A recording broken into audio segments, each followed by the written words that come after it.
এই অংশটুকু ভালো করে বোঝেন। আমাদের নবী যখন নবী হলেন তখন তার সমাজে এই 5টা সমস্যা ছিল না? ছিল কিন্তু। তাহলে নবীজি 23 বছর নবুয়ত জিন্দেগি পার করলেন, তাই না? মক্কায় 13 বছর আর মদিনায় 10 বছর, এই 23 বছর। এখন 23 বছর পরের মক্কার দিকে আপনি একটু তাকান দেখি, একটু মনোযোগ দিতে হবে। নবী সাল্লাল্লাহু আলাইহি ওয়াসাল্লাম 23 বছর দাওয়াত দিলেন। এই 23 বছরের ফলাফলটা কি হলো? মক্কার সব জাহেলিয়াত দূর হয়ে যায়নি? ওই সমাজটা একটা সোনালী সমাজে পরিণত হয়নি? আলোকিত সমাজে পরিণত হয়নি? হয়েছে।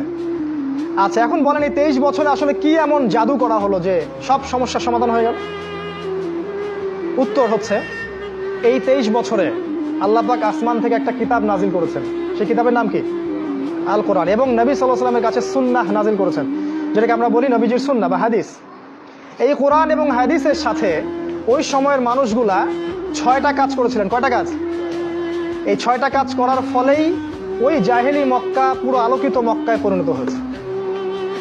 1 নাম্বার কাজ, এবার আপনাদের করণীয় বলছি। 1 নাম্বার কাজ, তারা কোরআন এবং সুন্নাহ মানে তিলাওয়াত করতে পারতেন, পড়তে পারতেন।